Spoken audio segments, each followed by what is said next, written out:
in this wasteland.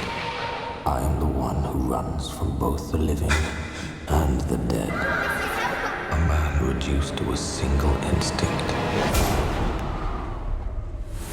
Welcome to Kermode Uncut. As you'll know, the Oscar nominations were announced yesterday. And the Oscar nominations are always really interesting for me because for years I've been running the Kermode Awards. Kermode Awards, very simply the antidote to the Oscars.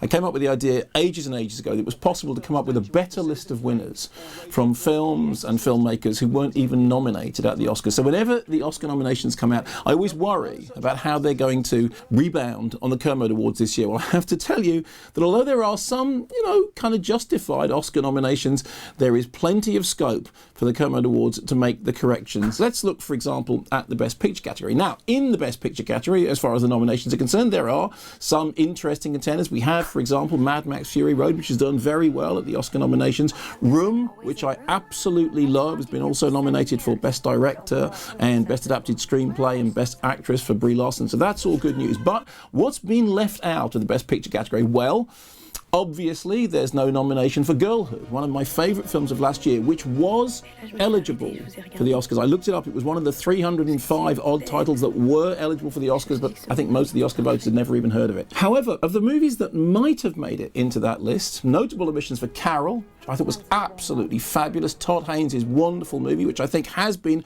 overlooked in that category.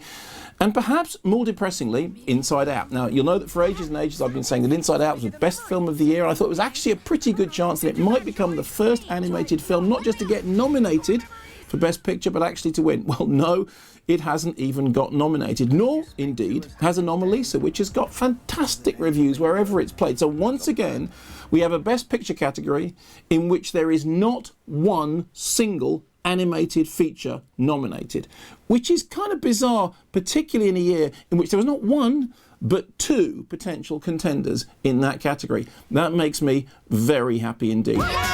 Moving on to the Best Actress category. Well, yes, there are nods for Cate Blanchett, who is so terrific in Carol, and indeed Saoirse Ronan, who's fabulous in Brooklyn. But let's look at the people who got overlooked. There's nothing there, for example, for Lily Tomlin in Grandma, who I thought was wonderful. Nothing for Emily Blunt, who I thought had a very strong chance of getting nominated for her role in Sicario. And perhaps most surprisingly, nothing for Charlize Theron in Mad Max Fury Road, which elsewhere was doing very well in the nominations. So that's a very good field as far as the Kermodes are concerned. Moving on to the Supporting Actress category, and there are nods for Rooney Mara in Carol and Alicia Vikander in The Danish Girl, despite the fact that both those performances are, let's be honest about this, leading actress performances. There's nothing supporting about them at all. I mean, wouldn't it have been much better if in that category we had a nod, for example, for Julia Garner, who was so wonderful in Grandma, which has been completely overlooked.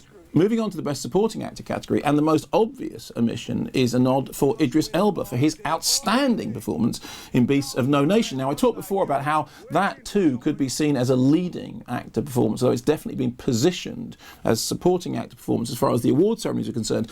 Just before the nominations, the bookies thought that Idris Elba had a pretty good chance of being nominated, and I have to say, so did I. But on the day, he got left off the list, which is great for the Kermodes, but not so great for the Oscars. In fact, when you look at all the performance nominations, it has to be said, diversity isn't the word that immediately springs to mind. Also overlooked as far as the nominations are concerned, nothing for Paul Dano, who's so fantastic in Love and Mercy, a film which I watched again just the other night and was reminded at just how brilliant it is, just how fabulously it gets under the skin of the story of Brian Wilson. Looking down at the other categories in Best Foreign Language film, the biggest surprise, of course, was that The Assassin didn't even make it to the shortlist of films eligible to be nominated, which is really weird, since Sight and Sound magazine thought The Assassin was one of the most important films of last year. So we knew that wasn't going to get nominated, which meant it was already a shoo-in for the Kermode Awards.